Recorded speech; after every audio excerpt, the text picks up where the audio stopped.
Easy money అంటే కష్టపడకుండా డబ్బును సంపాదించడం, అది కూడా షార్ట్ పీరియడ్లోనే లక్షలు కోట్లు సంపాదించవచ్చుననే అత్యాశ ఎంతో మంది లైఫ్ను స్పాయిల్ చేస్తోంది.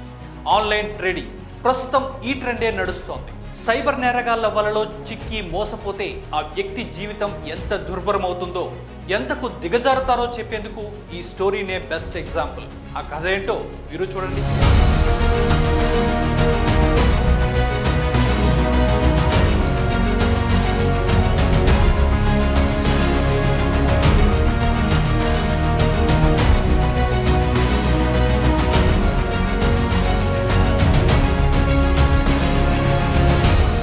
విశాఖ నగరంలోని కంచరపాలెం ఇందిరానగర్లో నివాసం ఉంటున్న ఆనందరెడ్డి జీవీఎంసీలో కాంట్రాక్ట్ పనులు చేస్తుంటారు.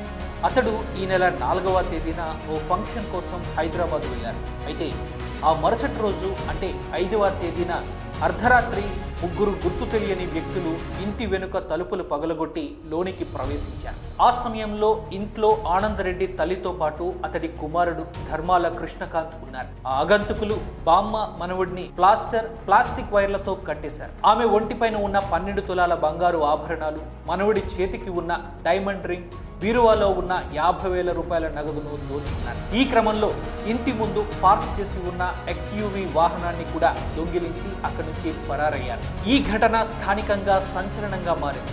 బాధితుల ఫిర్యాదు మేరకు రంగంలోకి దిగిన విశాఖ పోలీసులు కేసు నమోదు చేసి దర్యాప్తును చేపట్టారు. నిందితుల ఆచూకీ కోసం అన్ని కోణాలను పరిశీలించారు. ఇక్కడే ఎవరూ ఊహించని ట్విస్ట్ వెలుగులోకి వచ్చింది. అసలు ఈ దోపిడీకి ప్లాన్ వేసిందే ఆనందరెడ్డి కుమారుడు ధర్మాల కృష్ణకాంత్ అని తెలిసి అవాక్కయ్యారు. తన తండ్రి ఆనందరెడ్డిలా వ్యాపారంలో సక్సెస్ కావాలని కృష్ణకాంత్ ఆన్లైన్ ట్రేడింగ్ చేసి భారీగా నష్టపోయి పీకల్లోతూ అప్పుల్లో కూరుకుపోయాడు. దీంతో ఎలాగైనా అప్పులు తీర్చేందుకు తన స్నేహితులతో కలిసి సొంత ఇంట్లోనే దోపిడీకి ప్లాన్ చేశాడు. ఈ క్రమంలో తన సొంత బామ్మపై నిలువు దోపిడీ చేయించి ఆమెకు అనుమానం రాకుండా ముసుగు దొంగల వేషంలో ఉన్న తన స్నేహితులతో తనకు తానుగా దాడి చేయించుకొని అనంతరం తన తండ్రి కారు కీస్ ఇచ్చి ఆ దుండగులు కారులో పరారయ్యేందుకు సహకరించాడు. అనంతరం ఏమీ తెలియనట్లుగా తన తండ్రికి ఫోన్ చేసి ఇంట్లో దోపిడీ జరిగిందని పోలీసులను నమ్మించాడు. పోలీసులు సాంకేతికతను ఉపయోగించి అన్ని కోణాల్లో దర్యాప్తు చేసి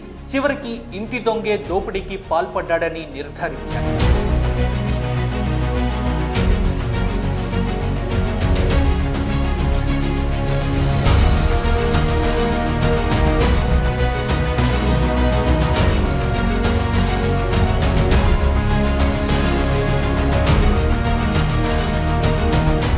చూసారు కదా, క్రైమ్ థ్రిల్లర్ మూవీని తలపించేలా జరిగిన ఈ సంఘటన.